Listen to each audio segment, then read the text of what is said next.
Bien, estamos grabando. ¿Alguna pregunta de lo que venimos viendo, de cualquier cosa o de lo que vimos en la clase pasada?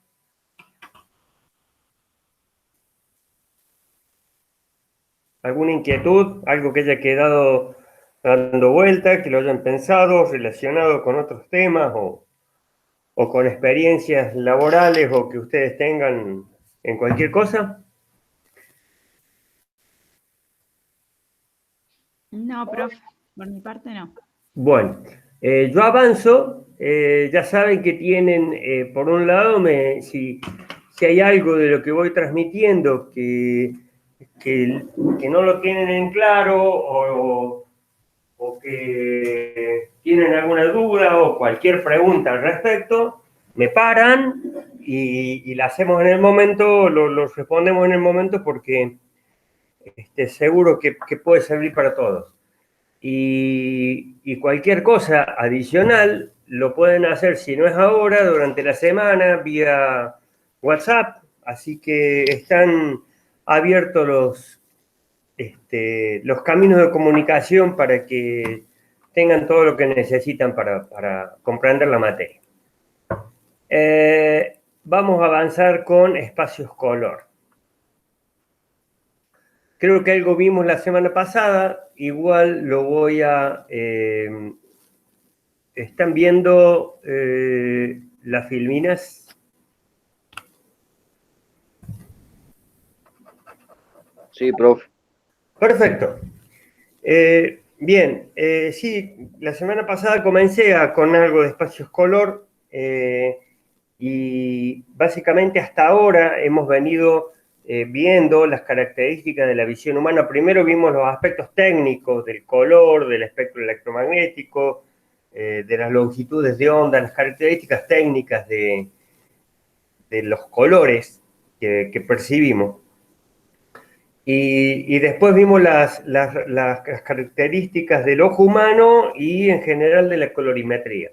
También algunos aspectos técnicos del color relacionados con la operación de las cámaras y iluminación, como es temperatura, color.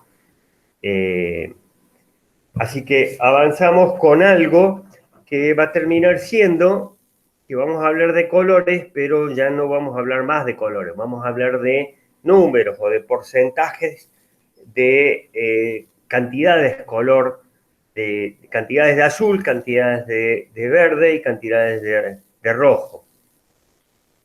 Entonces, el tema de espacios color hace referencia a modelos matemáticos, no es único, no es que haya un solo modelo matemático, modelos matemáticos que posibilitan representar esto de que a través de la suma de tres colores primarios, variando los porcentajes en los cuales se van agregando, podemos obtener cualquier color del espectro. Entonces, ¿qué vamos a hacer? Vamos a poner una determinada cantidad de rojo, una cantidad de verde y una cantidad de azul y lo vamos a transformar a esos números y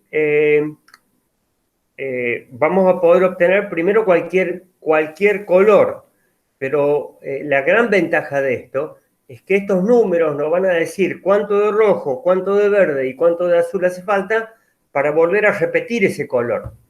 Con lo cual vamos a eliminar la percepción, vamos a eliminar la temperatura color, respuesta de temperatura color de la pantalla, eliminamos todo.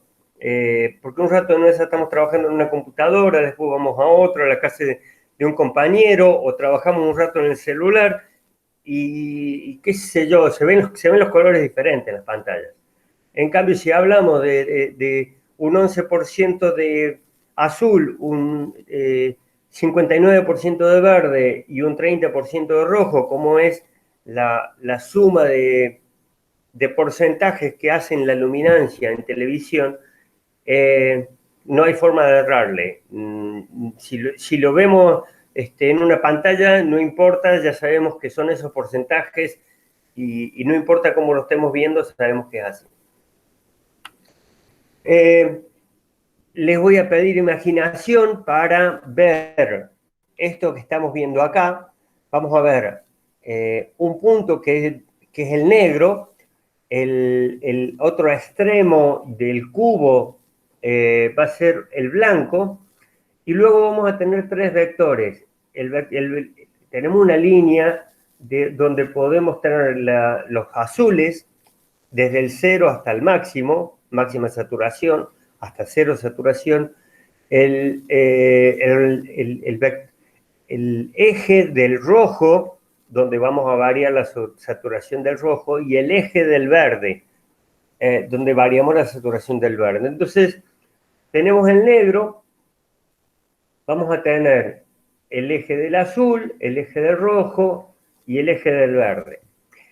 Entre el eje del azul y del verde, vamos a, más allá de tener toda la gama de azules, vamos a tener toda la gama de colores que se puede armar entre los dos. En el plano que está entre el eje del rojo y el eje del azul, vamos a tener toda la gama de colores que pueden contener ambos colores, incluyendo el magenta. Y en el plano que contiene el rojo y el verde, vamos a tener ambos colores más toda la gama de colores que pueden obtenerse con diferentes porcentajes de mezcla de estos dos, incluyendo el amarillo.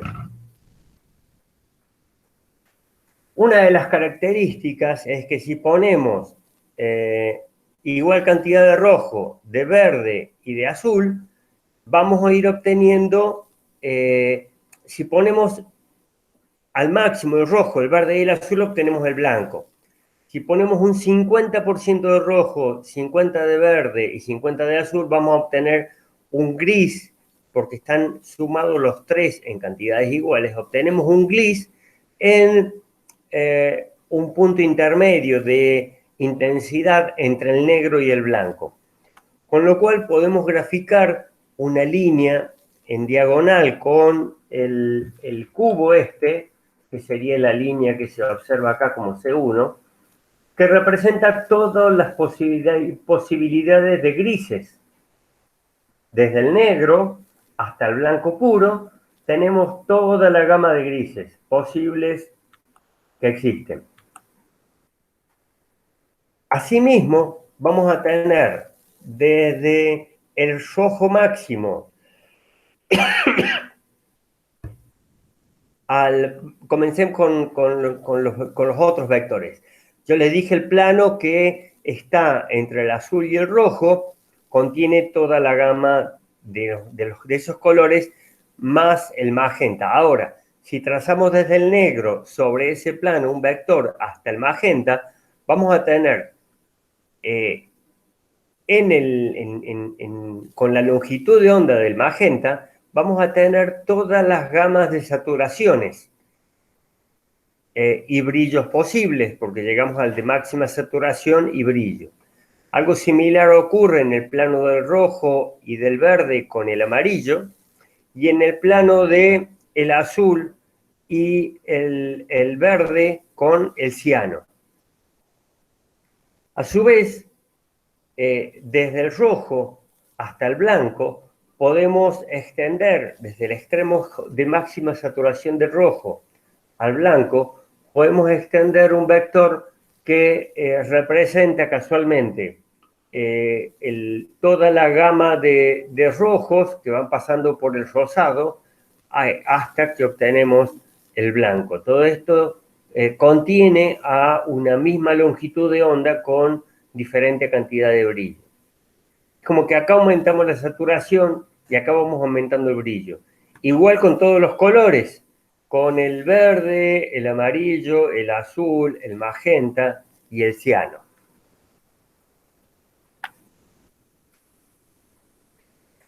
Entonces, en estas líneas vamos viendo los colores intermedios que aparecen como mezclas, por ejemplo, del verde con el amarillo, del amarillo con el rojo, del rojo con el magenta, del magenta con el azul, del azul con el ciano y del ciano con el verde.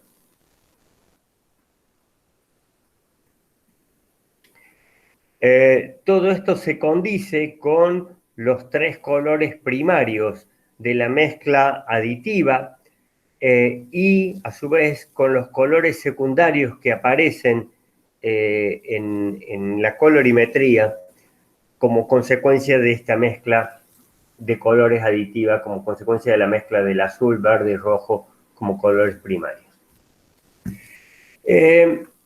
Para que ustedes tengan presente, yo elegí un color cualquiera ahí, pero ya que tenemos la tecnología a disposición, vamos a jugar un poquito con mostrarles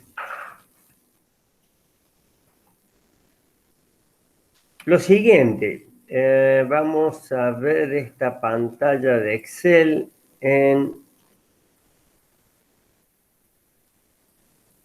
aquí. Bien. Si alguien no ve la pantalla de Excel, me avisa. En Windows, en general, o en los sistemas operativos actuales, habitualmente podemos acceder a paletas de colores. Y estos colores, más allá de que tenemos la posibilidad de elegirlos, uno va y lo elige porque le gusta, tenemos la posibilidad también de elegirlos por número.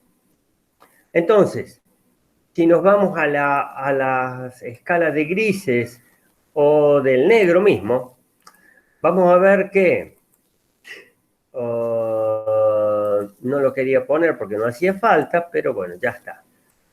Vamos a ver que más colores, lo siguiente.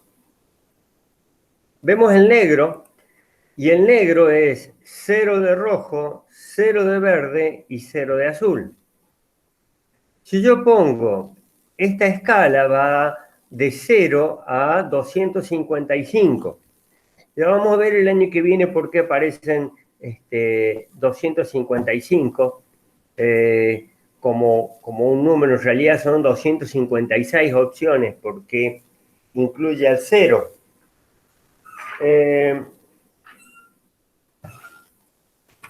El 256 es, permítanme,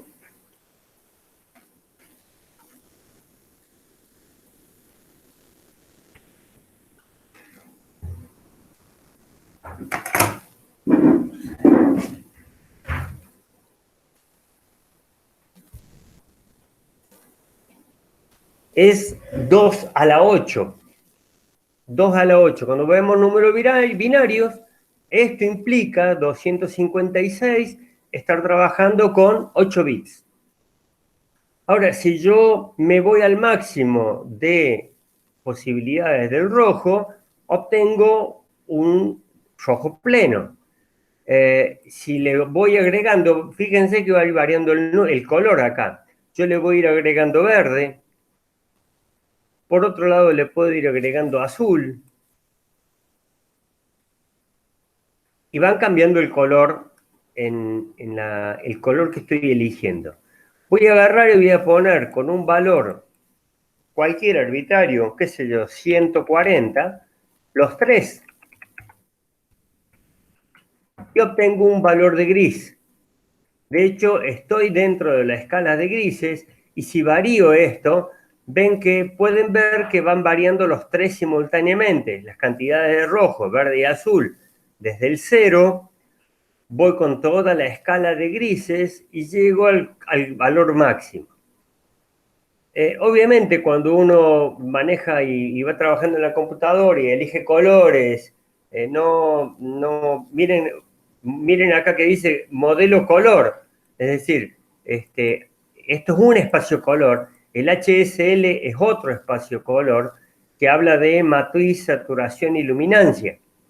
Entonces, específicamente dentro de lo que es espacio de color del rojo, verde y el azul, si uno puede elegir cualquier color, y cuando lo elige, qué sé yo, nos vamos a ese color tiene determinadas cantidades de rojo, de verde y de azul. Si lo variamos, vamos a variar el brillo, estar jugando entre mínima saturación y máxima saturación con esa misma longitud de onda, van a ver que van a ir variando los números. Por lo tanto, ustedes ven que este punto no se movió, con lo cual el matiz que hemos elegido es el mismo. Podemos elegir cualquier otro. Y nos movemos desde máxima saturación hasta mínima saturación dentro de lo que es el mismo color y no hemos, máximo brillo y mínimo brillo sería, no hemos variado el matiz que estamos eligiendo. ¿Cuál es la importancia de esto? La importancia es que si elegimos un determinado color, después, y lo cuantificamos en cantidad de rojo, cantidad de verde y cantidad de azul, no importa en qué pantalla lo estemos viendo, nosotros sabemos que es tal color. Digo, si elegimos este verde, que es 32 de rojo, 64 de verde y 52 de azul, no importa en qué pantalla lo pongamos, nosotros elegimos esa cantidad, esas proporciones, y sabemos que siempre lo podemos repetir. Con lo cual, ya pasan a ser, como les decía hace un rato, porcentajes de rojo, porcentajes de verde y porcentajes de azul. Y ahí radica la importancia de estos modelos matemáticos. Específicamente, yo les voy a mostrar en un ratito, bueno, ocultar, vamos a ver.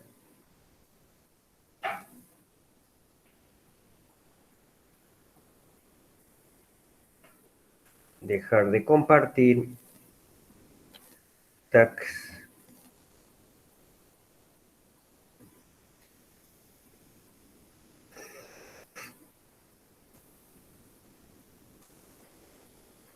Fíjense que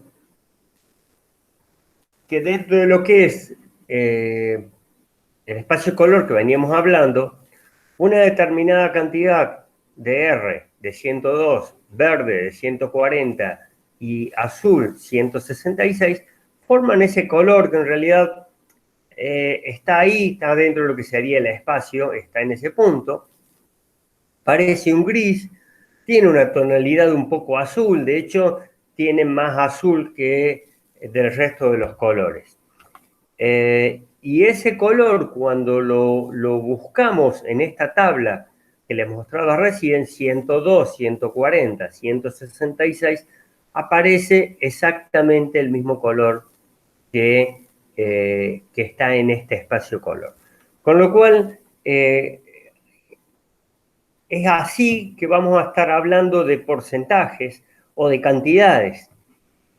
A estas cantidades después las convertimos en números digitales, como estos en definitiva ya son números digitales. Nosotros lo vemos como números decimales acá, desde el 0 al 255. Pero como les digo, esto es una posibilidad de 8 dígitos de números binarios que es lo que maneja la computadora. La computadora no almacena números decimales, almacena ceros y unos. Entonces, de una determinada combinación de 8 números, de 8 bits de rojo, 8 bits de verde y 8 bits de azul, me definen cualquiera de todos los colores que existen posibles. Ahora, ¿cuál es la combinación, la cantidad de colores que yo puedo armar?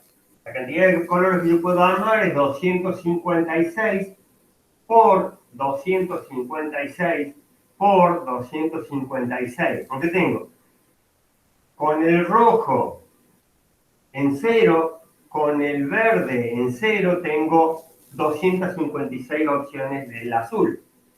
Con cada una de estas 256 opciones del azul, tengo 256 opciones del verde.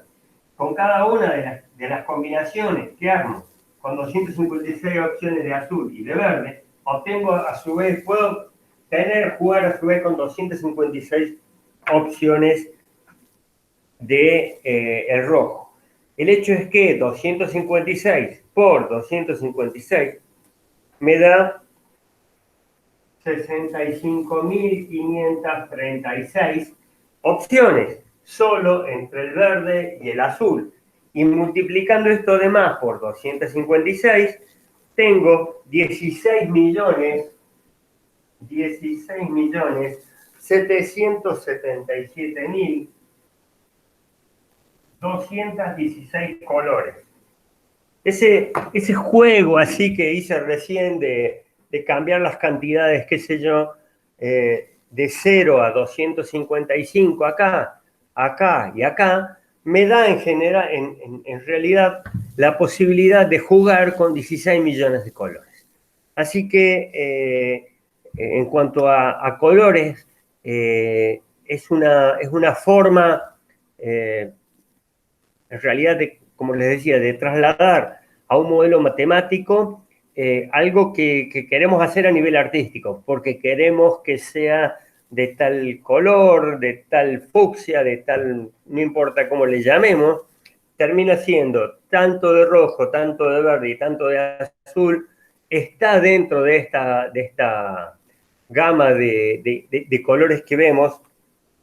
Ya quiero jugar como si estuviera dentro del Excel y estoy en un PowerPoint. Y además lo podemos repetir cuantas veces querramos, porque lo guardamos a los datos, 102, 140, 166, y se acaba. Ahora, les voy a pedir un poquito de imaginación nuevamente. En este cubo, podemos trazar un plano o una recta que une el azul con el verde. Esta recta está contenida en el plano de negro, azul, ciano y verde, esta recta. También podemos trazar una recta que une el verde con el rojo, y esa recta está contenida dentro del plano que tiene el verde, el rojo y el amarillo y el negro. Y también podemos trazar una recta que une el rojo con el azul, recta esta que está contenida dentro del plano del negro, rojo, magenta y azul. ¿Todos ven esas tres rectas?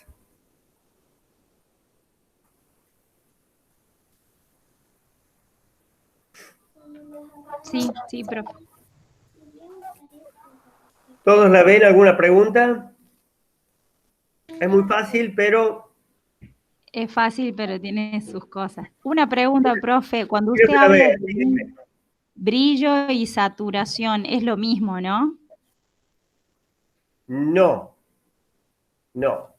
Me detengo acá porque es importante. El brillo es la cantidad de luz. Y el brillo existía, el control de brillo en televisión existía en la TV blanco y negro. Entonces, voy a aprovechar para sacar una foto de esto, lo subo al grupo porque a través de la cámara no hay la misma definición y no está de más que lo tengan.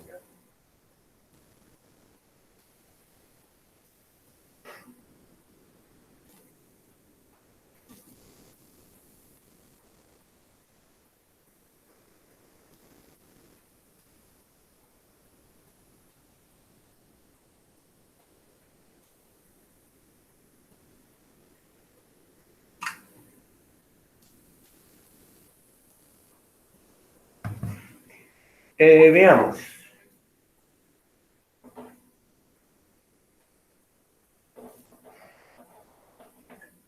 Algo vimos la semana pasada respecto a cómo es la señal televisiva. La señal televisiva tiene esta forma. Ya vamos a ver, probablemente podemos comenzar hoy. Esto va a ser un pulso de sincronismo, este otro, y entre dos pulsos de sincronismo tenemos una línea. ¿Cuál es el nivel de luz de todos los puntos de una línea? Entonces podemos decir que la línea tiene esto. Ahora, si bajamos el brillo, y a esta misma imagen le bajamos el brillo, lo que vamos a ver es una cosa así. es la mismo, pero se va a ver con menor nivel, menor amplitud de luminancia, que sería. Este es el nivel de blanco y este es el nivel de negro. Todo punto que esté sobre esta línea va a ser un negro, todo punto que esté sobre esta línea superior va a ser un blanco, y cualquier nivel intermedio van a ser escalas de grises. No nos estemos olvidando que de todos los puntos que tiene una línea del televisor, están representados gris, gris, gris, gris, un punto blanco y vuelve al nivel negro.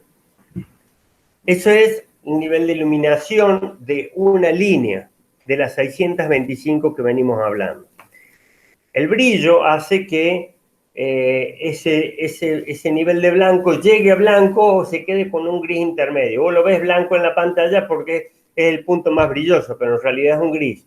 El blanco blanco es el que llega arriba, a 1 voltio pico a pico. Eso es brillo. Ahora, la saturación es la cantidad de color. En la TV blanco y negro no existía el control de saturación, porque no había saturación. La cantidad, vos le sacás color a la imagen y la haces en blanco y negro, le sacás saturación, perdón, la haces menos saturada y la haces blanco y negro. Le agregás saturación y llega un punto en el cual la imagen parece exagerado el color que tiene. Entonces, entre ambos extremos, el nivel de saturación va a ser el adecuado para ver la imagen lo más real posible. Ese es el concepto de brillo y saturación. ¿Bien? Bueno, avanzo, no omitan cualquier inquietud. Lo que no recuerdo dónde estaba, pero si veo el gráfico, si veo los gráficos probablemente... Ah, bien. Estábamos por aquí. Entonces, estas tres líneas que hemos unido me van a definir un plano. En este plano voy a tener todos los colores visibles. Lo que sí va a ocurrir es que los voy a tener con un nivel de intensidad. ¿Por qué? A ver. Porque supongamos que salimos del negro y nos vamos hasta el blanco con una recta. A este plano lo vamos a cortar en un solo punto. Porque esa recta o ese vector que une el blanco con el negro corta a este plano en un solo punto, en un plano que está en el espacio del cubo. Entonces, ese punto va a ser un punto acromático, es decir, en ese punto no vamos a tener ni mayor cantidad de rojo, ni mayor cantidad de azul, ni mayor cantidad de verde. De esa misma forma, sobre este plano nos corremos para esta zona y vamos a estar en los verdes. Nos corremos para aquella zona y vamos a estar en todos los colores que están entre el verde y el rojo, pasando por el amarillo. Y así también, si nos vamos hacia aquella zona, todos los colores entre el azul y entre el rojo y el azul, pasando por el magenta, y para esta zona todos los colores que están entre el verde y el azul, pasando por el ciano. Pero en el plano están contenidos todos los colores que se pueden ver, porque estamos mezclando en determinadas cantidades o proporciones, el rojo, el verde y el azul. Y eso es lo mismo que está representado en este diagrama, que creo que ya lo vimos en otra clase. Este diagrama se hizo en el año 30, es decir, tiene 90 años y representa toda la cromaticidad de la visión humana. Esto no es un triángulo, es el diagrama 6E. Y fíjense ustedes que está graduado en longitudes de onda. Tiene un punto acromático, tal cual como yo les decía recién. Y más allá de eso, tenemos todos los colores del espectro visible. Incluso, acá le llama línea de los violetas o de los morados, que es la línea que une el azul con el rojo, que sería en definitiva el azul con el rojo, toda la línea que están los colores lilas, magentas en sí. Bien, este diagrama, vamos a ver varias representaciones del diagrama. Acá está simplemente con números que son las longitudes de onda. Pero este diagrama representa toda la gama de colores que podemos ver. Y es muy importante cuando entramos a mezclar con toda la gama de colores que los dispositivos pueden reproducir. Ahora, acá vamos a ver la zona de los verdes, la zona de los verdes amarillentos, los naranjas, los rojos, que son tendiendo a ser color púrpura, los verdes azulados, una mezcla de verde y azul, bueno, están todos los colores. Pero hay una zona que dice que es la zona de los blancos. Y esto lo vamos a relacionar con la temperatura color. Fíjense ustedes que en este diagrama tenemos una recta que está graduada en blanco cálido, blanco frío, luz de día, azul profundo, le llama esto. Y esta es la zona por debajo de los blanco cálido, que es la zona donde tenemos la luz de vela o luz muy tenue, ya es amarillenta. Entonces, esta recta, acá hay un punto de igual cantidad de energía de los tres colores. Si nos vamos para un lado, tiende a ser los blancos azulados, más luz fría. Si vamos para otro, tienden a ser los blancos para la luz cálida. Por eso esto tiene que ver con la longitud de onda. Y acá les voy a pedir que nuevamente empecemos a meternos en lo que va a ser la televisión color. ¿Por qué? Porque, bueno, más allá de que para armar el gris de la televisión, o todo lo que es luminancia, perdón, que van a ser un 11% de azul, un 59% de verde y un 30% de rojo, arman la luminancia, que sería lo que es la imagen blanco y negro de cada punto, pero termina siendo la imagen blanco y negro. Dentro de lo que es todo esto, tenemos no sé bien qué estaba diciendo, tenemos esto. La TV color la vamos a armar a través de jugar o concebir, mejor dicho, un vector. Un vector que va a estar centrado en este punto de igual cantidad de energía y que el vector va a poder tomar cualquier posición. Si el vector apunta para aquella zona, vamos a estar hablando de que es un verde. El punto ese, el color de cada punto, estamos hablando de la pantalla, en este caso, si apunta hacia acá, vamos a estar hablando de un verde amarillento, por así decir. Eso en cuanto a la longitud de onda o el matiz del cual estamos hablando. Pero casualmente, respondiendo a tu pregunta, la saturación va a estar definida por la amplitud de este vector. Es decir, si este vector tiene máxima saturación, el punto se va a ver con un verde amarillento intenso.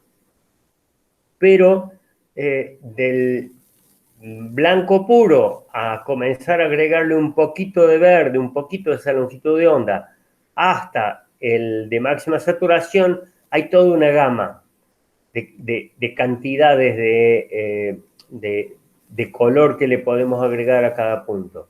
Y acá es donde entra en juego este concepto de la saturación. Entonces, la amplitud de este vector va a definir el matiz del cual estamos hablando.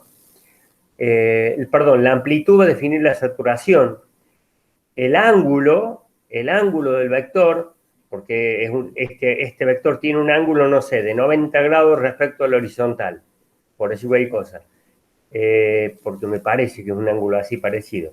Listo, si tiene 90 grados es verde amarillento, si tiene 120 grados es verde puro, si tiene 230 es azul y si tiene 330 es rojo, no sé, por decir cualquier número viendo esta imagen. Entonces, cuando manejemos el color, que estamos cerca de empezar a ver todo lo que es televisión y color y todo, vamos a ver el color, casualmente, de la imagen televisiva como un vector cuya posición cuyo ángulo va a definir el matiz de cada punto y cuya amplitud va a definir la saturación. Entonces vamos a terminar hablando de fases de ángulo para definir un color. Ya no vamos a hablar más de color y tampoco quizás haga falta de definirlo como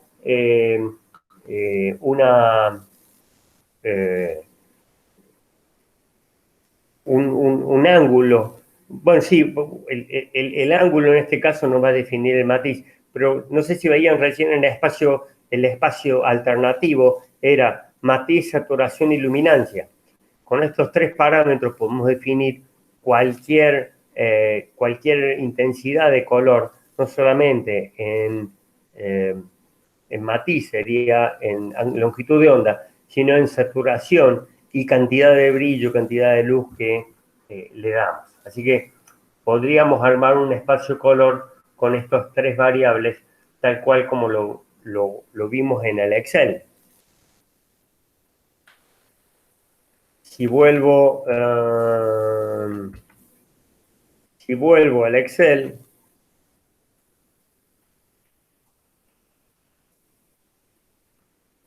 quiero dejar de compartir y volver a compartir el Excel.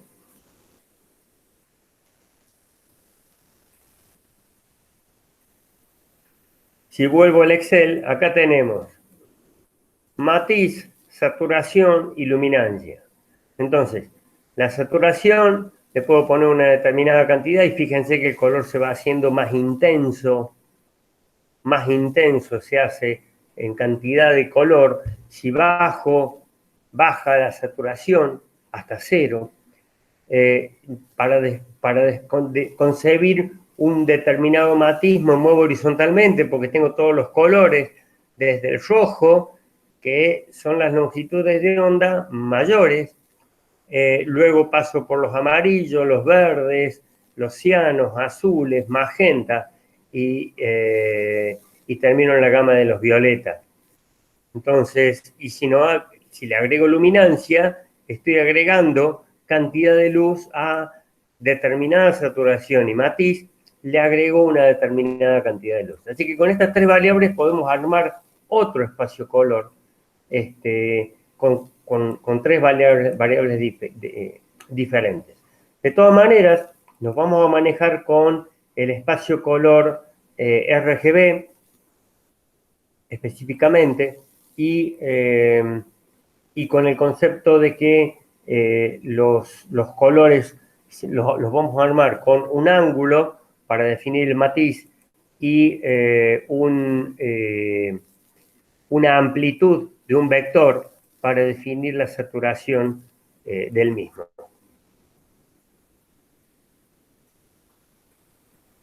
¿Todo bien hasta ahí?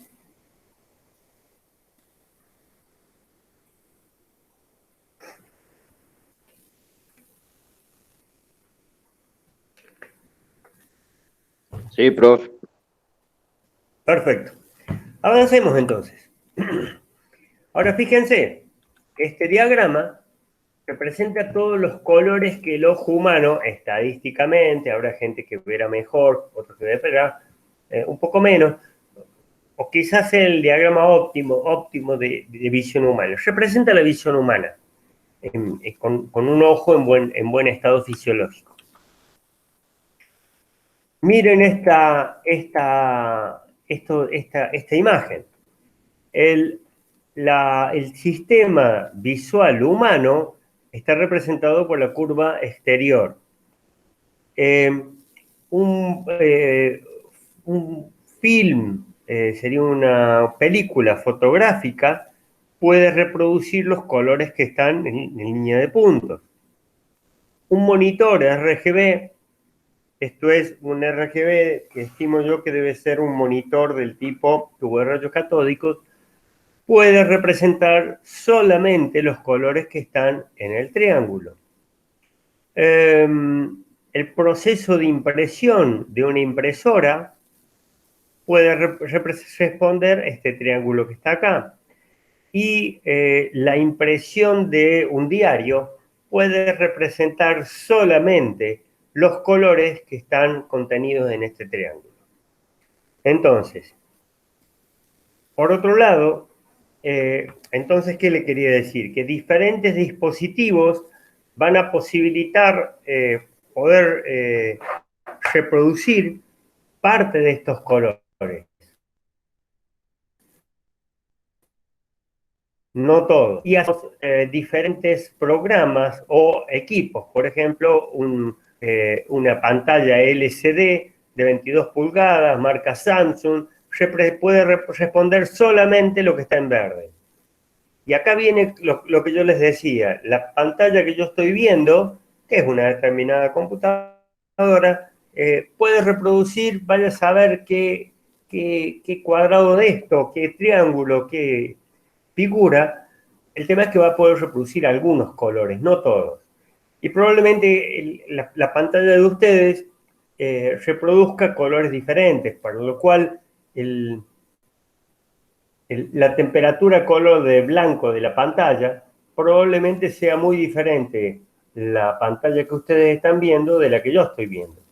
Entonces, si pasamos a trabajar con números para definir un determinado color, nos independizamos de la pantalla, de la temperatura color del dispositivo que estemos viendo o de la gama de colores que pueda llegar a reproducir ese dispositivo. Listo, es tanto de verde, tanto de rojo y tanto de azul y se acabó. Otros ejemplos, y acá vemos que empiezan a aparecer dispositivos, este que está en rojo, esto es, no sé si es un programa o qué, el tema es que responde con algunos colores que escapan al rango de visión humana. Bueno, lo importante es que quizás sea uno de los dibujos junto con el del amarillo, esto es el White Gamut RGB, White es amplio, y son los dos triángulos que representan con mayor fidelidad todos los colores que vemos, sin representarlos a todos. Entonces, vamos a hablar de espacios color, CM y K.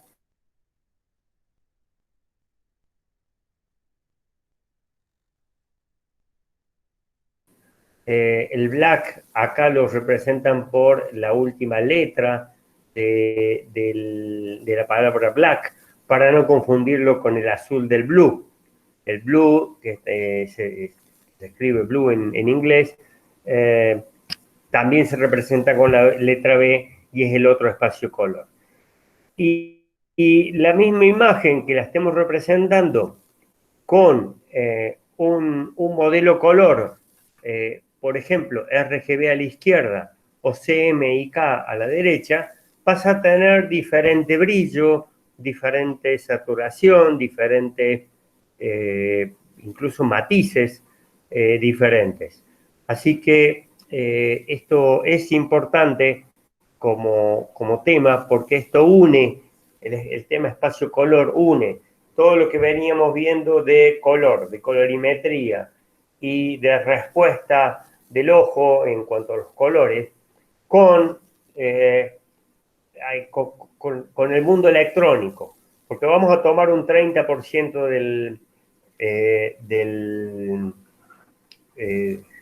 del azul, o a ver, vamos a tomar, voy a sacar una foto de esto y se los mando, vamos a tomar una determinada cantidad de azul, de rojo y de verde, y a nivel electrónico esto es muy sencillo. ¿Por qué? Porque si suponemos que tenemos un circuito, tenemos 3 circuitos, uno que lleva el rojo con un amplificador, uno que lleva estoy simbolizando amplificadores diferenciales, no con puertas, que ya vamos a ver el año que viene. Rojo, el verde y el azul. Y tomo, les dije que la luminancia es igual a 0,11 de azul más 0,59 de verde más 0,3 de rojo, con lo cual hago de azul, pongo 2 resistencias, una que se quede con 0,89 y la otra se quede con 0,11. Acá pongo también 2 resistencias, una que se quede con 0,31, la otra con 0,59. Y acá pongo 2 resistencias, una que se quede con 0,70 y la otra con 0,30 de la señal. Y estas las pongo en un sumador.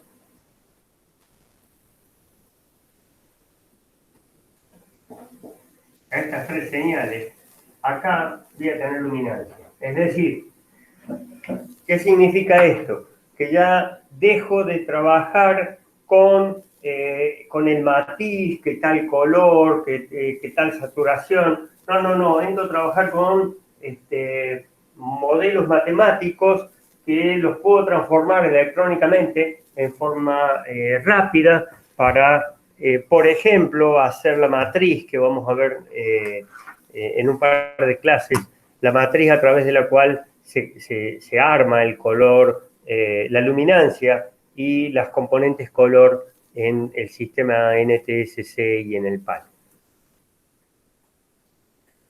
Esto es lo que tengo para transmitirles de espacios color. ¿Alguna pregunta sobre esto específicamente?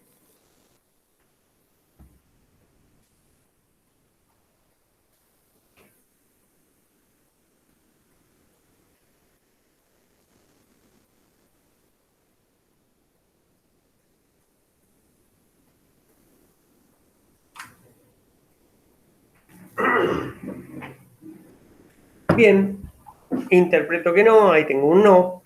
Listo, avancemos con lo que sigue. Y lo que sigue tiene que ver con, esto lo vamos a cerrar. No, esto lo vamos a dejar abierto. Vamos a ver lo que es modulación. Este es otro tema que sirve para empezar a trabajar con señales de radiofrecuencia y señales de audio, de video, cómo es que ocurre este proceso de la mezcla, sin entrar en fórmulas, pero sí con todo lo que son los conceptos.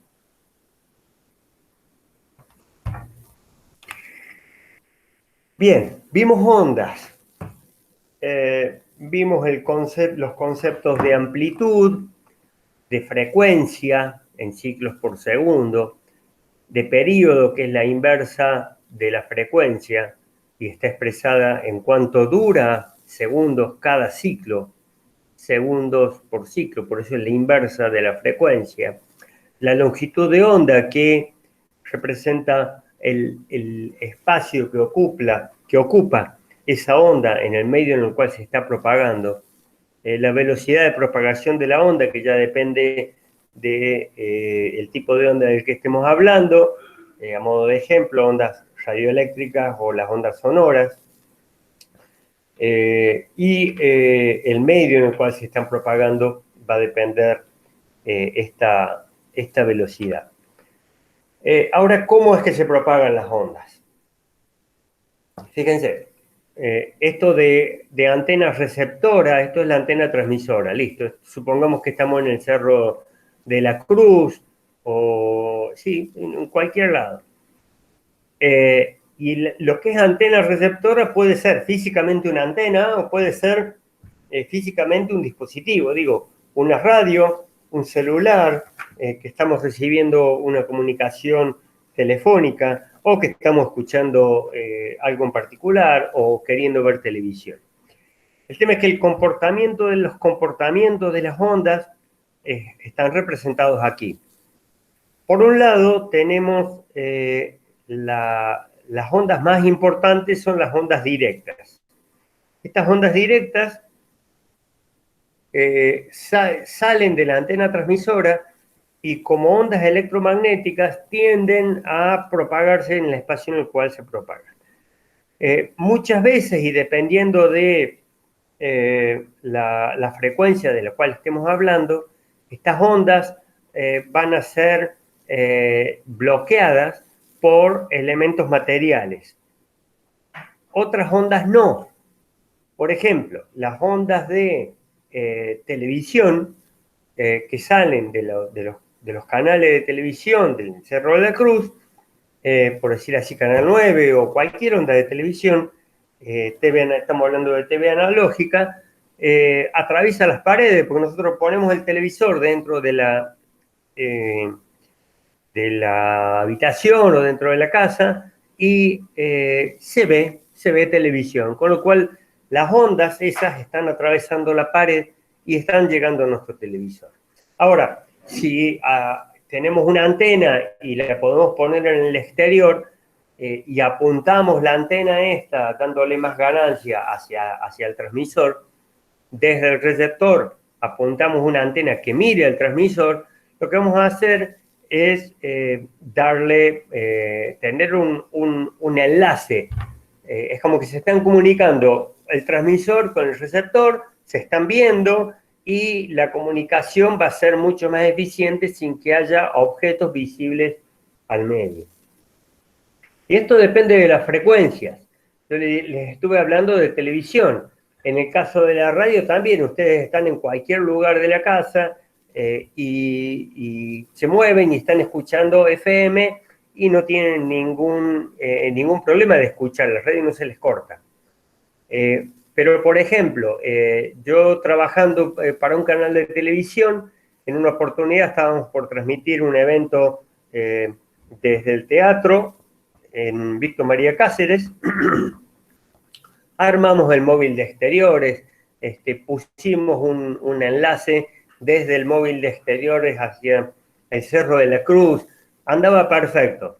Llegó la hora de la transmisión y el viento hacía que las ramas de los árboles se muevan y interrumpían el haz que yo tenía entre un dispositivo transmisor en el móvil y un dispositivo receptor en el Cerro de la Cruz. Con lo cual, esto eran en 2 GHz, una hoja de árbol interrumpe el haz de radioeléctrico, las ondas electromagnéticas. Entonces, esto de la propagación depende mucho de las frecuencias.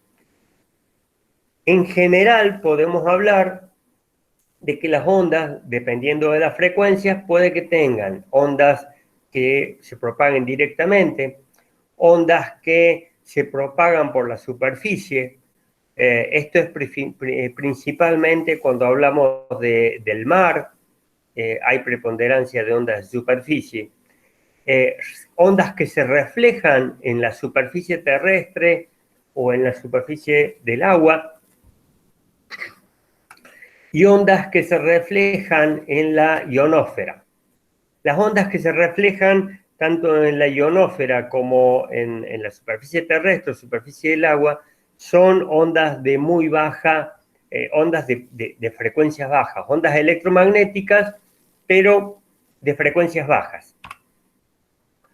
Entonces, vamos a tener, fíjense ustedes que acá tenemos un transmisor, vamos a tener una zona de cobertura directa, es decir, tenemos la superficie terrestre, a pesar de que uno dice, pero si la Tierra parece plana.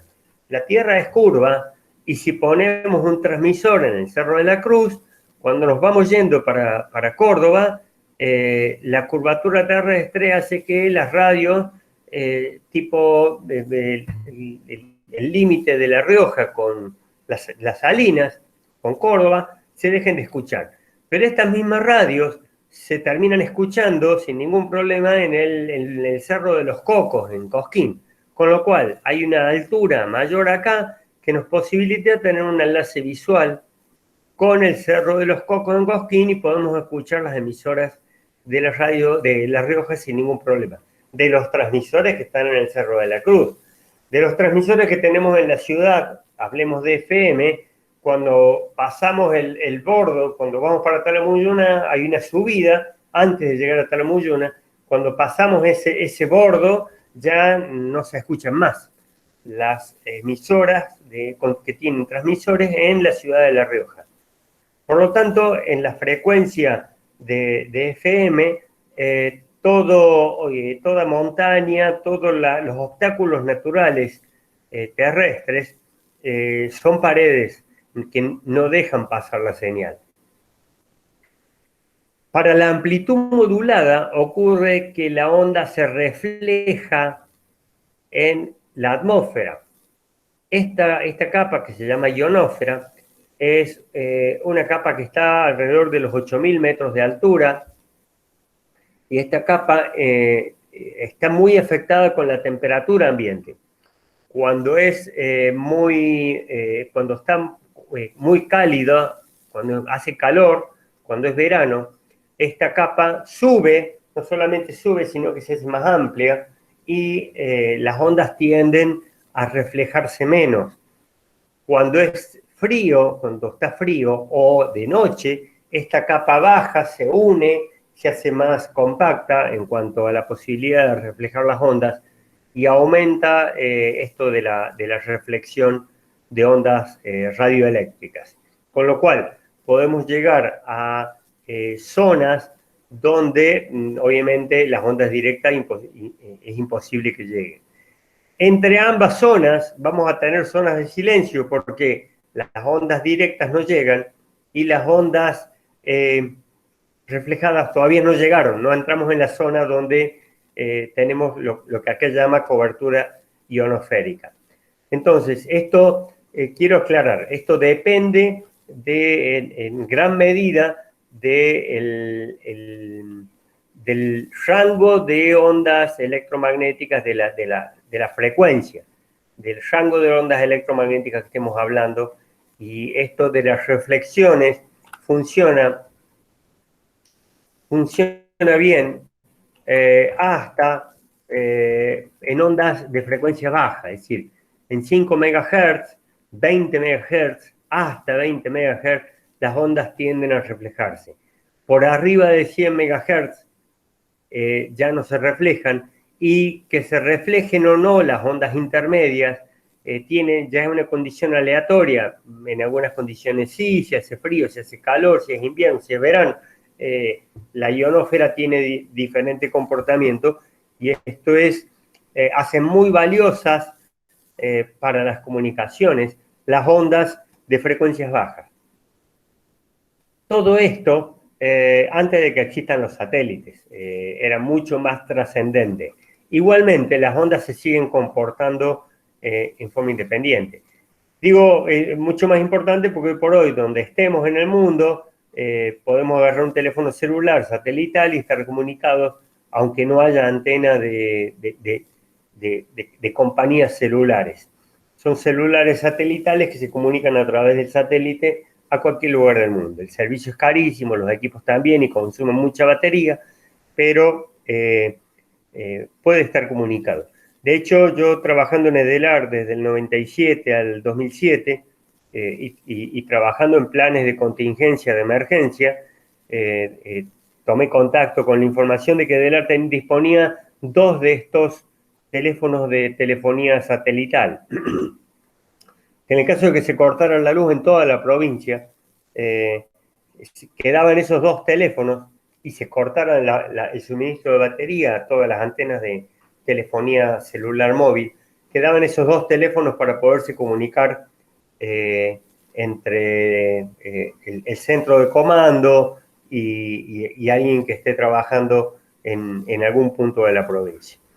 Con lo cual, bueno, las comunicaciones han mejorado mucho, ya no dependemos de estas ondas que se reflejen en la ionosfera, pero las ondas siguen teniendo ese comportamiento y por eso se hacen muy valiosas las ondas de frecuencias muy bajas.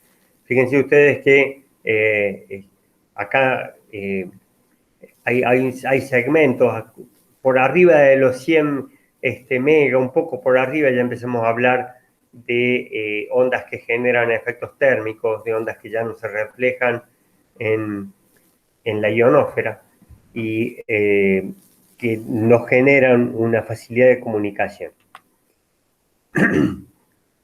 En esta tabla podemos ver las longitudes de onda de ondas electromagnéticas que se emplean bajo determinadas condiciones, por ejemplo, ondas de extremada baja frecuencia, de 3 a 30 Hz, estamos hablando de ondas audibles, pero en este caso propagadas desde una antena para comunicaciones submarinas. Fíjense la magnitud de las longitudes de onda. Son empleadas para comunicaciones submarinas. Muchas de estas son empleadas en comunicaciones submarinas. Y luego está cada una de las aplicaciones, radares, satélites, televisión, enlaces a corta distancia.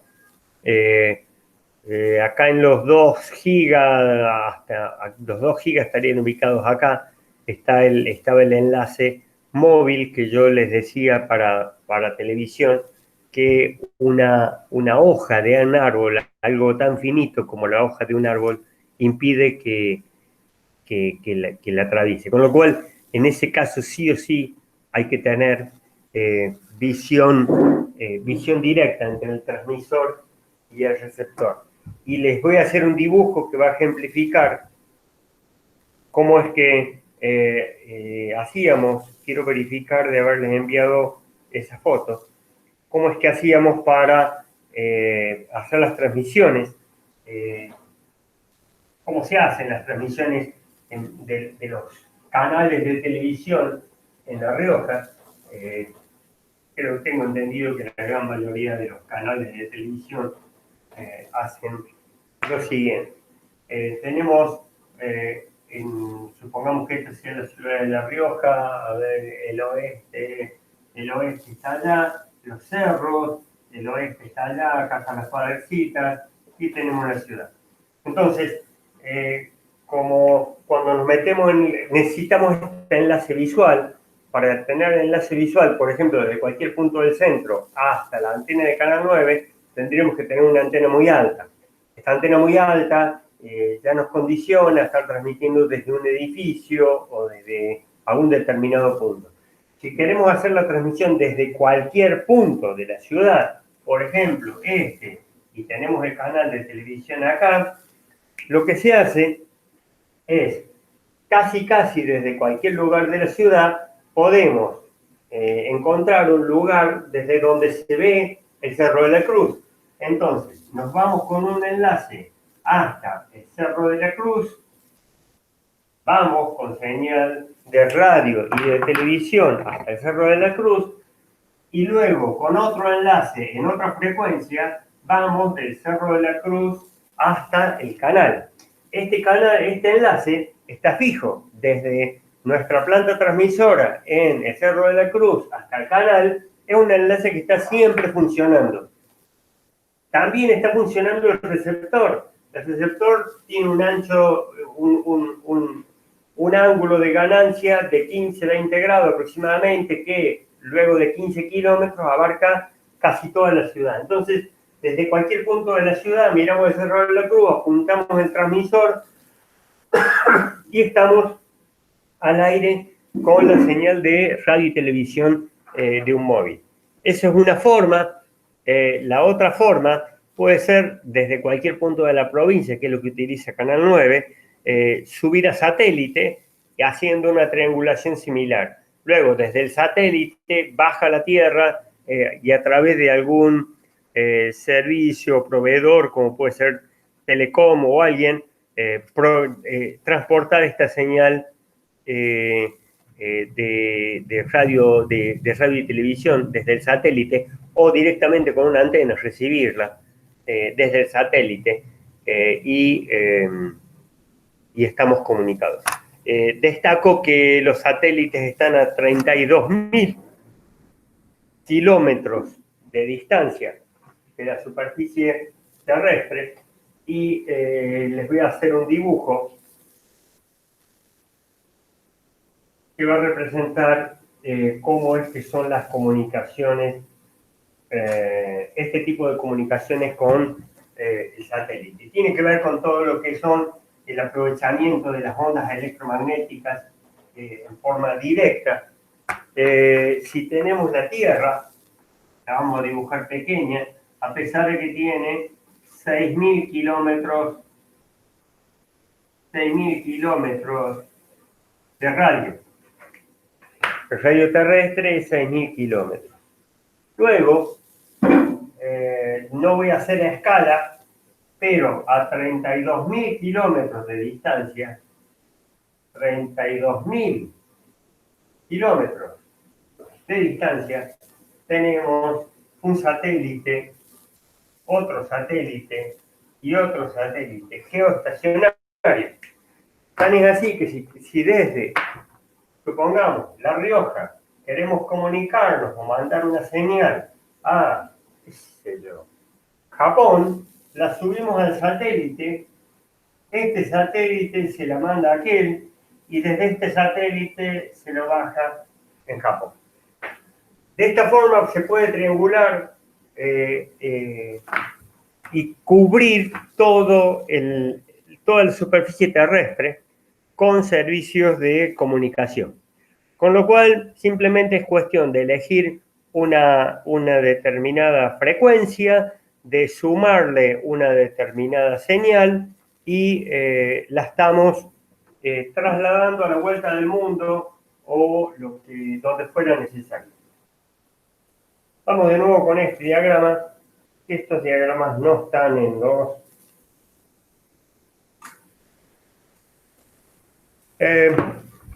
en los apuntes ni nada. Así que vamos a avanzar con algo que vamos a llamar modulación. Vamos a hablar ahora de modulación de señales analógicas. En la segunda parte de la materia, el año que viene, vamos a hablar de modulaciones de señales digitales. Vamos a hablar ahora de modulación en amplitud, modulación en frecuencia y modulación en fase. Presten atención porque estos mismos conceptos, modulación en amplitud, en frecuencia y en fase, los vamos a emplear para modulación el año que viene. Entonces, ¿en qué consiste la modulación en amplitud? Tenemos un dispositivo, no vamos a trabajar no le voy a demostrar matemáticamente cómo es esto. ¿Por qué? Porque eso pertenece a un nivel de ingeniería que no es necesario. Sería, ¿cómo hago para diseñar un modulador? Lo que tenemos que tener son las herramientas para poder aprovechar todo lo que está pasando con la tecnología y saber qué está pasando y aprovecharlo. Entonces, vamos a conocer cómo funciona el tema de la modulación. Tenemos por un lado una señal de radiofrecuencia. Por otro lado tenemos una señal de cualquier cosa que queramos transmitir. Esto puede ser audio, si estamos hablando de una radio, puede ser audio y video, si estamos hablando de una señal televisiva, puede ser un mensaje de texto, si estamos hablando de información. Lo importante es que tenemos esa información o ese video o ese audio y lo queremos trasladar de acá al límite de la provincia para que se comunique el puesto policial que está en el límite con el centro de mando acá en la capital. ¿Qué hacemos? En realidad la modulación en amplitud funciona en Radio Nacional Rioja, acá que está por la ruta 5 en 610 kHz. Entonces, ¿qué hacemos? La señal de audio esta, que tiene un ancho de banda ideal de 20 a 20.000 Hz, la vamos a sumar a una señal de radiofrecuencia, que en el caso específico de amplitud modulada Radio Nacional, esa señal es de 610.000 ciclos por segundo. La vamos a sumar y fíjense que lo que va a quedar a la salida del modulador es una onda de 610 kHz. Esta onda no nos sirve para ir muy lejos, porque por más que gritemos, no llega muy lejos. Con lo cual, para poderla transportar, lo tenemos que sumar a una onda que sí viaja sin ningún problema en el espacio. Por ejemplo, una onda de 610 kHz. La variación de amplitud esta va a ser la variación de amplitud de esta radiofrecuencia. Si unimos todos estos puntos, lo que se llama la envolvente de la modulación, sea que estemos uniendo los puntos de la señal que está acá arriba, o sea que estemos uniendo los puntos de la señal que está acá abajo, de cualquiera de esas dos formas vamos a estar recomponiendo la señal de audiofrecuencia o la modulante. Entonces, tenemos una señal portadora en 610 kHz. Nuevamente, hablo de Radio Nacional La Rioja, en amplitud modulada.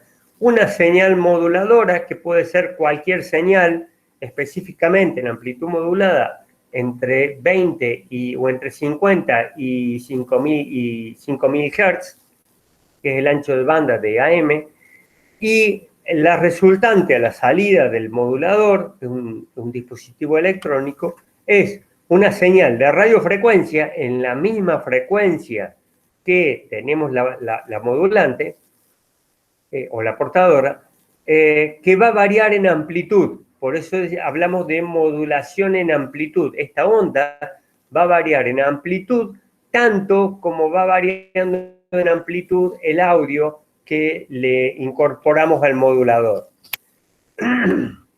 Entonces, la información la vamos a obtener a posteriori uniendo estas crestas de radiofrecuencia, eliminamos la radiofrecuencia, unimos las crestas y hemos recuperado la señal que queríamos trasladar lejos. Digamos, unimos las crestas, eliminamos la radiofrecuencia, la amplificamos y tenemos la voz del locutor de Radio Nacional en cualquier receptor de amplitud modulada. Básicamente, de eso se trata. Esto es una señal de audio que modula al 100%, porque esto está anulando, se habla de modulación al 100%, porque anula completamente la portadora por momentos. Acá el porcentaje de modulación es menor, con lo cual estaríamos en una onda que se puede recuperar en su total plenitud. Digo, la señal de audio se recupera totalmente aquí. Acá no, porque acá queda deformada. Y acá con un porcentaje de modulación menor, que se puede deber porque el locutor empezó a hablar más bajo o el tema musical tiene un sonido de menor amplitud. Podemos estar en un determinado momento con un porcentaje de modulación mayor y en otro con un porcentaje de modulación menor.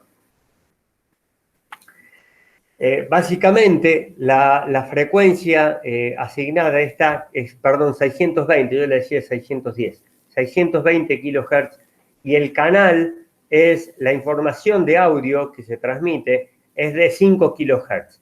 No es que se esté despreciando el resto del espectro audible, sino que se está haciendo un mejor aprovechamiento del espectro electromagnético, de manera tal que los otros dos rangos de 5 kHz que tenemos entre 5 y 10, entre 10 y 15, entre 15 y 20, están ocupados por otras radios. Y entre 0 y los 5 kHz tenemos suficiente información, principalmente contenida dentro de lo que es el rango de la voz humana, de la voz que podemos emitir con nuestras cuerdas vocales, y la mayoría de las personas está hasta por debajo de los 5 kHz. Entonces, tenemos suficiente información para llevar el mensaje. Entonces, esto es modulación en amplitud y es una forma que tenemos para modular las señales de audio en este caso, y vamos a ver oportunamente que la señal de televisión, la señal, el video está modulado también en amplitud. Es decir, este sistema de modulación, más allá de que se emplea para transmisiones de amplitud modulada en radiodifusión, la TV analógica en Argentina transmite el video en amplitud modulada. ¿Alguna pregunta hasta ahí?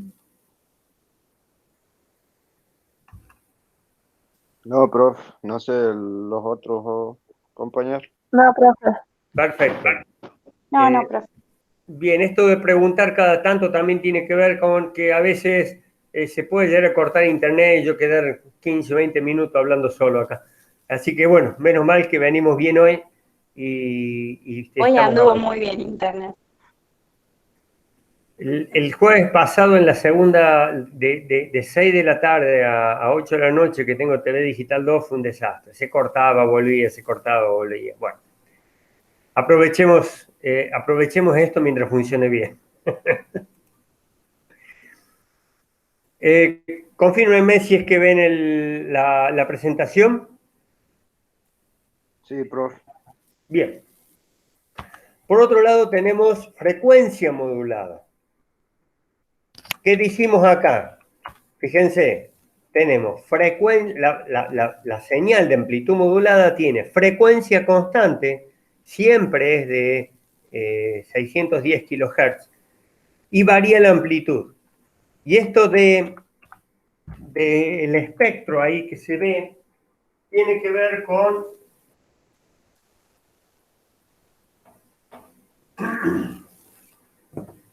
en realidad la radio tiene asignado los 620 kHz y tiene un ancho de banda, dijimos, de más o menos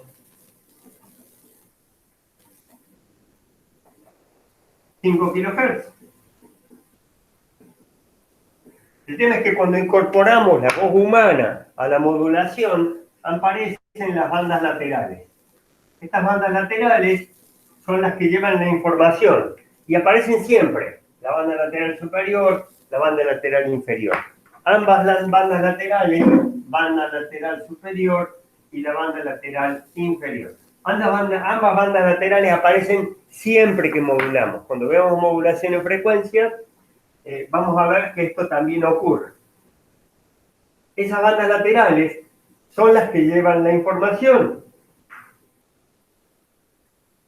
Es decir, si nosotros estamos en la radio de Radio Nacional Rioja en amplitud modulada y apagamos el micrófono o apagamos la consola de audio, desaparecen las bandas laterales y va a quedar la portadora solamente algo, va a quedar algo así, como que está acá arriba. Queda algo así, queda la portadora solamente. Cuando modulamos, aparece el audio, aparecen estas bandas laterales.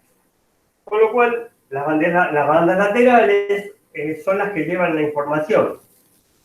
Y mientras menos espacio ocupen, mejor, porque podemos meter más radio. Pero cuanto menor espacio ocupen, achicamos el ancho de banda de la información que estamos transmitiendo. Con lo cual hay que jugar con un límite de algo que sea compatible para que existan varias radios y que tenga suficiente calidad. Algo parecido ocurre con frecuencia modulada. Nuevamente, les aclaro antes de pasar a la frecuencia modulada, acá tenemos frecuencia constante, es decir, las bandas laterales aparecen cuando modulamos, pero la frecuencia esta, la que lleva la información, la que transporta la información, siempre es de 610 kHz. Perdón, 620.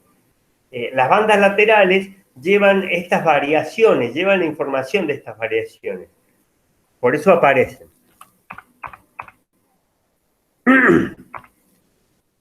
La modulación de frecuencia es básicamente lo mismo. Tenemos una señal portadora de radiofrecuencia que tiene la posibilidad de viajar a gran distancia, que queremos emplear para que transporte la información. Tenemos una señal a transmitir como información. En este caso puede ser nuevamente cualquier cosa, audio, video, lo que querramos llevar. Y tenemos un modulador. A la salida del modulador vamos a tener una señal que no varía en amplitud, sino que va variando en frecuencia en función de esta frecuencia. Es decir, si esta frecuencia es de 100 y esto estamos transmitiendo 10 kHz, acá vamos a tener 110. Si tenemos 5, vamos a tener 105. Si tenemos 3 kHz, vamos a tener 103 kHz.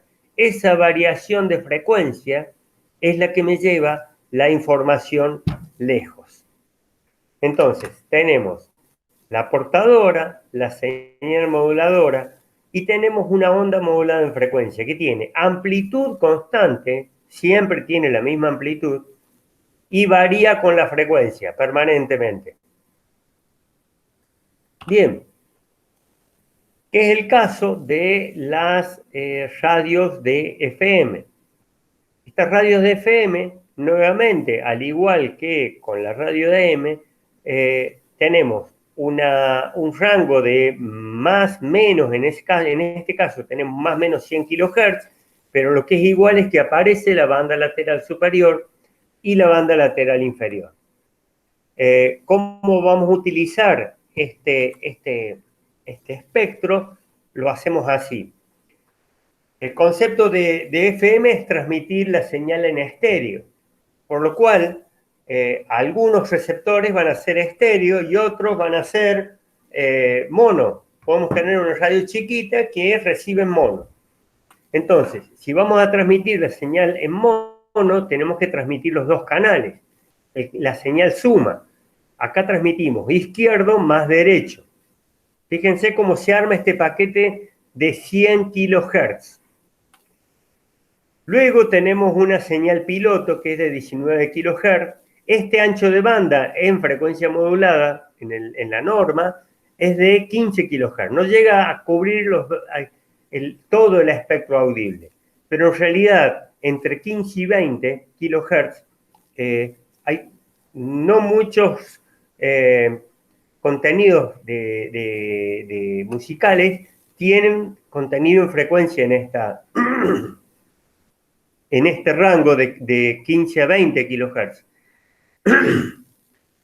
Por otro lado, no todas las personas escuchamos entre 15 y 20 kHz y no todos los dispositivos parlantes, auriculares, reproducen entre 15 y 20 kHz. Tienen que ser dispositivos de muy alta calidad y de elevado costo. Con lo cual, lo que se hizo es reducir el ancho de banda a un rango que va de 30 a 15 kHz y tiene un contenido de muy buena calidad de audio. Y acá estamos transmitiendo el canal de suma, canal izquierdo más el derecho. Vieron que tenemos la señal estéreo, tenemos el canal derecho, puede contener información totalmente diferente a la del canal izquierdo. Entonces lo que hacemos es sumarla.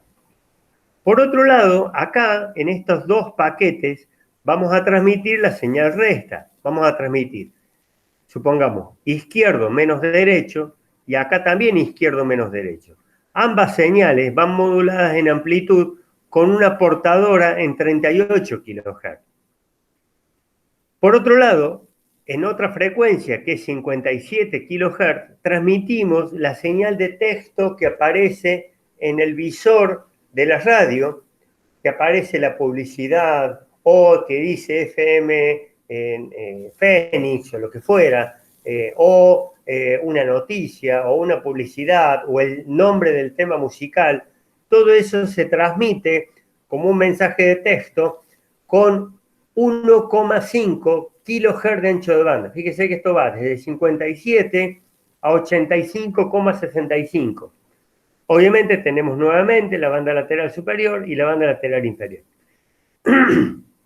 Y luego tenemos un servicio auxiliar que en general en Argentina no se lo utiliza, pero que termina de ocupar los 100 kHz de ancho de banda que yo les mostraba acá. Tenemos más que 100 kHz y menos en los 100 kHz. Esto es porque se arma cada vez que modulamos la banda lateral superior y la banda lateral inferior. En el receptor, esta información ya la envié. Déjenme confirmar. Sí, está enviado. En el receptor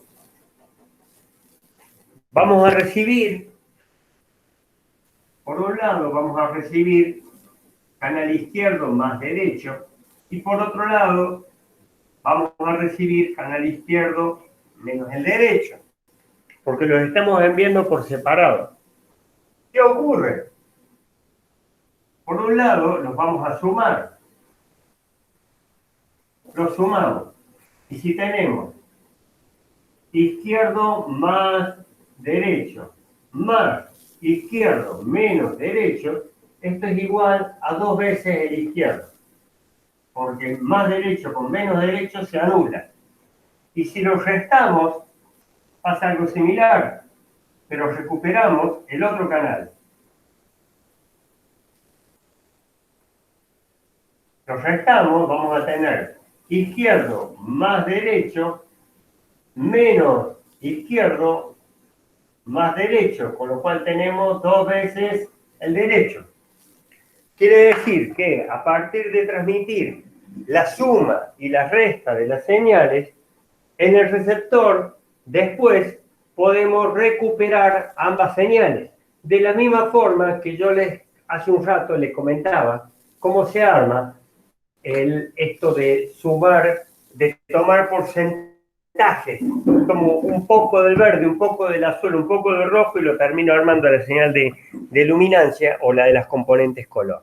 De la misma forma funciona esto de la señal estéreo. Ahora fíjense, todo este paquete está modulado en frecuencia, pero acá hay señal de audio, acá hay una señal que es la que enciende, hace que en el receptor se encienda una lucecita que dice que está transmitiendo en estéreo. Si está transmitiendo en estéreo, va a buscar este paquete y va a hacer todo esto. Si esta luz no está encendida, no se recibe esta señal, directamente va a tomar la señal suma y la va a poner en los dos parlantes. Si aparece esta señal piloto, va a tomar todo este paquete de información y va a hacer estas operaciones que les dibujé ahí y que les envié por celular. Ahora, fíjense que esta señal del izquierdo menos el derecho, resta, la señal resta, está modulada en amplitud sobre 38 kHz, 38 menos 15, 23. Por eso toda la banda lateral ocupa desde 38 menos los 15 que tiene el ancho de banda la señal de audio, menos 15, llegamos a 23. Más 15 llega a 53. Con lo cual, esta es la banda lateral superior de la señal resta y la banda lateral inferior de la señal resta. Algo similar ocurre con esta señal de datos, que en realidad ocupa 1,5 kHz de ancho de cada banda lateral, y tenemos la doble banda lateral. Todo esto modulado en frecuencia ocupa la doble banda lateral de más menos 100 kHz, que es el canal asignado a cada radio. Si ustedes toman las radios de frecuencia modulada, ninguna tiene frecuencia par. ¿Por qué? Saltamos de la 99 a la 91.1, porque la 91.1 al ocupar menos 100 kHz va de 91,0 a 91,1 kHz, y de 91,1 a 91,2 como canal asignado de 200 kHz de ancho de banda. Entonces, esa es la forma en la cual se transmiten todas las radios de frecuencia modulada según la norma existente y vigente en Argentina. Y esta norma queda definida porque todos los receptores que se venden tienen esta característica de recepción. No podemos correr esta frecuencia. A estas frecuencias no las podemos correr ni para allá ni para acá. No podemos cambiar esto porque esta es la norma y todos los receptores están hechos con esta norma. Por lo tanto, si uno quiere transmitir en frecuencia modulada, tiene que tener esas características, más o menos 100 kHz el canal asignado, y la forma en la cual se tienen que ocupar los diferentes segmentos de esos 100 kHz asignados es con esta normativa. ¿Preguntas de frecuencia modulada?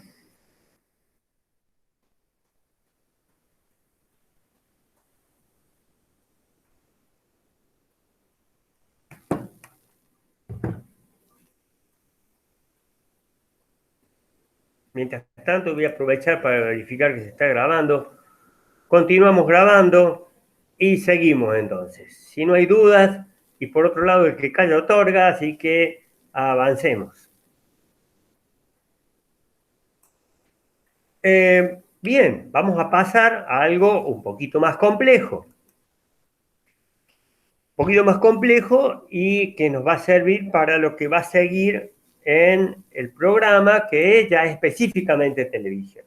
Fíjense, yo les dije hace un rato que el video en televisión, en la norma argentina de la TV analógica, está modulado en amplitud.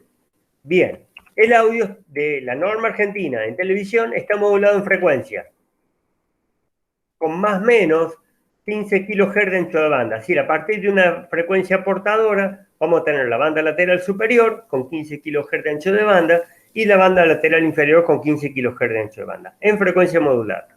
Quiere decir que en la norma argentina de televisión estamos utilizando los dos tipos de modulación para la transmisión en blanco y negro. Ya vamos a ver cómo el tema que sigue, que es modulación en fase, también es usado en televisión para la modulación color. Que algo de eso vimos recién, dijimos hace un rato, cuando definíamos espacio color, que la posición del vector, el ángulo del vector me iba a definir el matiz, que la amplitud del vector me iba a definir la saturación. Entonces ya tengo definido el color. Tengo definida qué longitud de onda va a tener cada punto, y que si yo defino para cada punto de la imagen qué ángulo tiene y qué amplitud, estoy definiendo qué matiz tiene y qué saturación tiene ese punto. Y eso lo hacemos con la modulación en fase. Así que atención a esto que viene. Que después también lo continuamos usando en forma bastante más compleja en TV digital el año que viene. Entonces, la modulación en fase, primero entendamos de qué se trata la fase de una onda. Déjenme ver el tiempo que tengo. Son las 46. Si yo completo este tema y ustedes lo entienden, me doy por satisfecho el día de hoy. ¿De qué se trata? Dijimos que una onda es esto. Estamos acostumbrados a pensar en una onda como esto. ¿Por qué? Porque es la forma en la cual se ve la onda en la superficie del agua, las ondas que se generan y que vimos en el video los otros días. Bueno, una onda que conocemos es, aparte de las motos y de los vehículos Honda, es esta. Ahora, hay otra forma de representar esta onda. Como esto es algo repetitivo en el tiempo, también lo podemos representar como un vector. ¿Miren cómo? En este momento, en este punto de la onda, en este punto, cuando la onda está por arrancar, lo podemos representar como un vector que tiene fase cero. Es decir, que la amplitud sobre este eje es cero, porque no está ni para allá ni está para acá. El vector tiene esta ubicación. Cuando la onda empieza a crecer, empieza a avanzar en el tiempo, esto es ángulo, pero también es tiempo. Cuando empieza a avanzar el tiempo, la onda empieza a crecer. Supongamos que llegamos a este punto. A este punto lo podemos representar como un vector que está posicionado acá, que se desplazó un ángulo phi y que tomó una amplitud que, si proyectamos este punto hacia el eje acá, va a tener esta amplitud, que coincide con la amplitud que tiene. Ahora este vector, si sigue pasando el tiempo, esta onda llega a una cresta máxima y luego empieza a bajar. Este vector, si seguimos desplazando el vector en el sentido antihorario, en el sentido de esta flecha, va a llegar en un punto en el cual va a llegar a alcanzar acá los 90 grados. La amplitud fue creciendo desde 0 a 90 grados, fue creciendo paulatinamente hasta llegar acá. Si el vector sigue girando en el sentido antihorario, hacia allá, el vector va a empezar a transitar esta zona y la amplitud, la proyección sobre el eje de la Y, de la punta del vector, supongamos que esté acá, va a comenzar a disminuir sobre esta línea, el eje de la Y, hasta llegar al valor 0. Quiere decir que hemos representado toda esta parte de la onda, pero como un vector que está girando. Ahora, la onda se empieza a hacer negativa. Si seguimos girando el vector el vector empieza a tomar valores negativos dentro del eje de la Y, hasta llegar a un valor máximo que está representado por este punto. El vector siguió girando, la proyección del vector sobre el eje de la Y va aumentando en valor negativo hasta llegar a su valor máximo.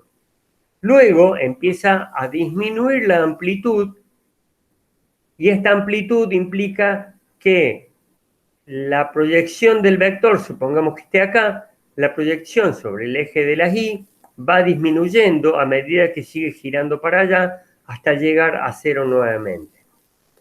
Esto es una forma de representar un fenómeno periódico, una onda, de una determinada frecuencia. Lo que hemos hecho al dar una vuelta es representar un ciclo.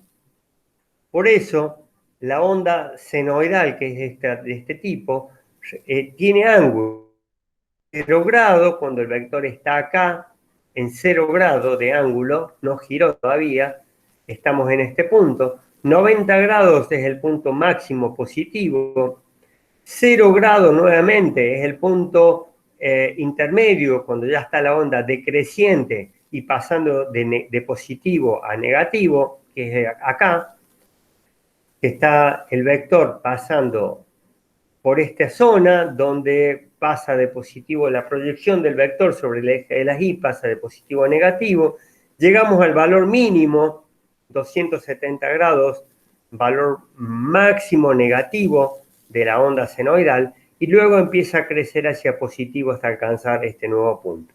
Todo esto se repite según la frecuencia de la onda. Así como esta onda senoidal se repite 50 veces por segundo, el vector da 50 vueltas en un segundo, si es esta la representación senoidal de una onda de 50 Hz a través de una representación vectorial y no de una onda senoidal como amplitud a lo largo del tiempo. Me quedo acá porque necesito que me digan si alguien no entendió lo que transmití. Y o si tienen cualquier pregunta.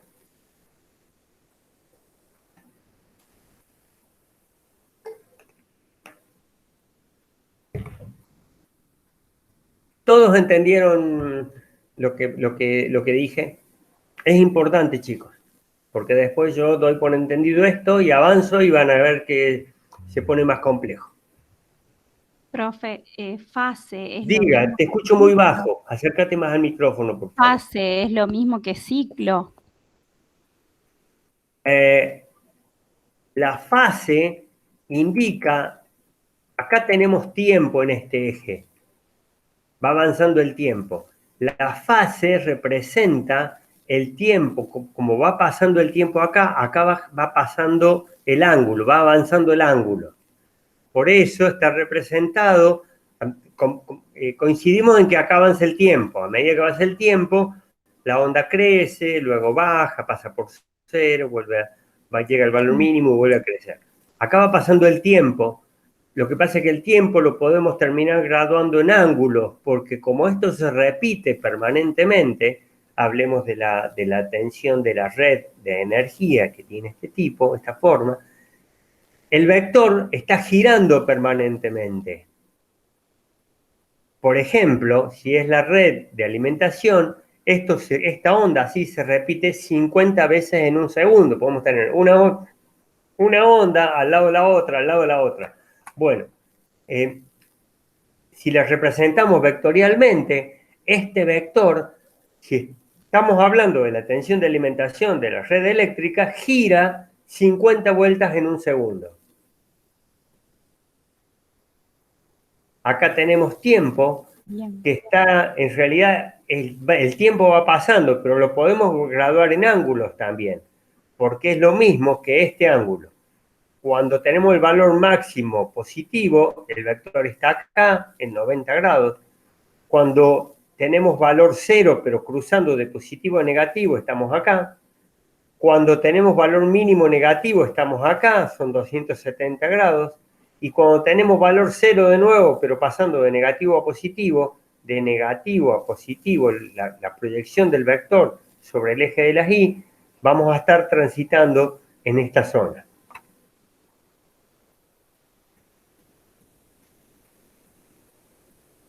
Bien, bien, profe.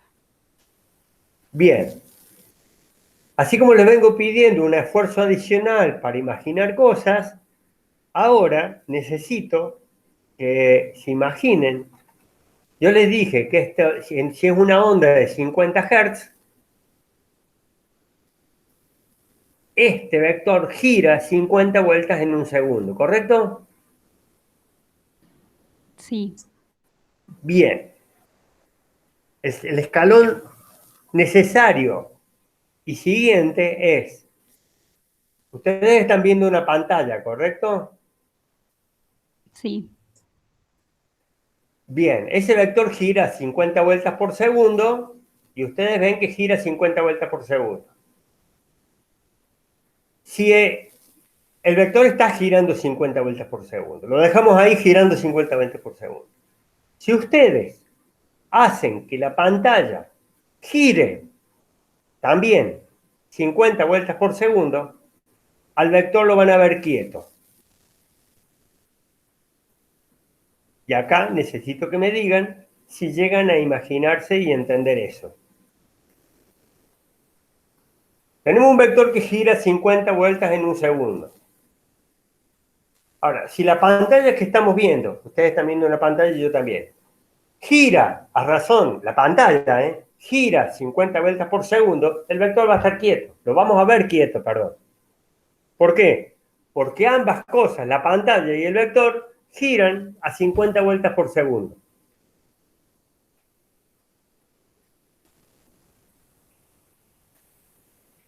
Y la información que vamos a transmitir es la posición de este vector.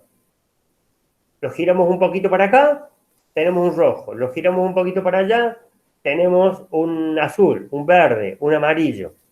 La posición de este vector, la frecuencia va a ser 50 Hz. U otra, cualquiera. La frecuencia que va a llevar esta información va a ser la portadora. Pero la información va a ser la posición de este ángulo, que puede ser más 180 o menos 180. La frecuencia es una, la frecuencia de la portadora. La información está en el cambio de fase, que ni siquiera llega a ser un ciclo, porque nos estamos moviendo más 180 grados o menos 180 grados. En realidad es un ciclo, pero es medio ciclo para un lado o medio ciclo para el otro. Ahí está toda la información que vamos a transmitir. Y se habla de modulación en fase. Es como la modulación en frecuencia, pero en realidad el cambio de frecuencia llega a ser más o menos 0,5 Hz, más o menos medio ciclo. Y ese más o menos medio ciclo lleva toda la información. Es lo mismo que la modulación en frecuencia. Tenemos amplitud constante, frecuencia constante, pero varía la fase. Es como que hay un leve cambio en la frecuencia. Este cambio en la frecuencia es toda la información que voy a transmitir. Y en realidad es la posición del vector color que vimos recién en colorimetría. Si el vector está, yo acá tendría que superponer el diagrama C y E. Si el vector está para allá arriba, tengo un verde. Si está acá, y tengo un azul. Y si tengo acá, y tengo un rojo. Tengo un ciano. Allá tengo un verde. Por acá tengo acá tengo magenta. Allá tengo ciano. La modulación que vamos a ver como modulación color, lo que hace es llevar una información en la fase de un vector. Por eso hablamos de modulación en fase.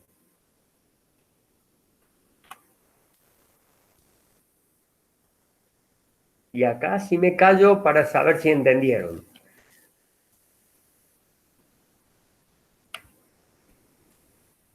Sí, profe. Bien. Se llegan a imaginar de que la pantalla está dando vueltas a 50 ciclos por segundo, que el vector gira 50 ciclos por segundo y lo vamos a ver quietito. Porque en realidad yo tengo, esto que está acá ya se los mandé, y lo que no tengo es más tiempo, pero les hago una última explicación.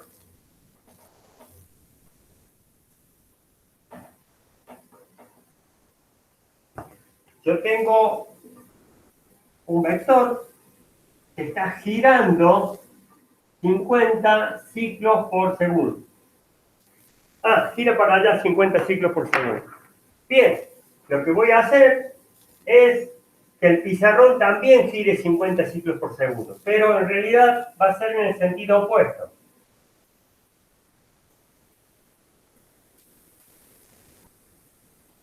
Si yo giro esto para allá 50 ciclos por segundo y esto lo empiezo a girar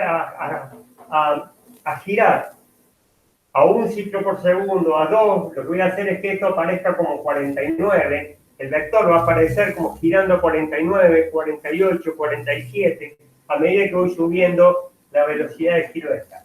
Cuando ambas frecuencias sean iguales, el vector va a estar quieto, acá o acá o acá o acá. No sé en qué posición lo voy a tener. El vector va a estar quieto y esa va a ser la información que voy a transmitir. Se llama modulación en fase. En la TV analógica se emplea un vector de modulación en fase y en la TV digital se emplean múltiples vectores modulados en amplitud y en fase.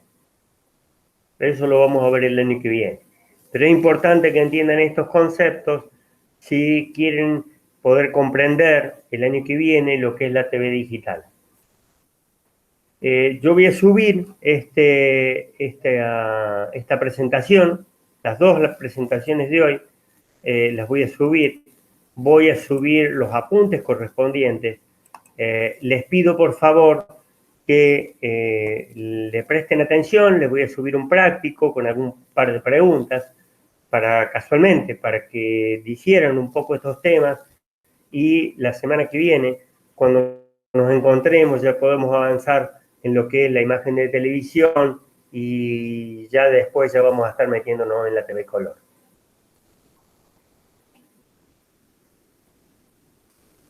Bueno, profe. Bien, profe.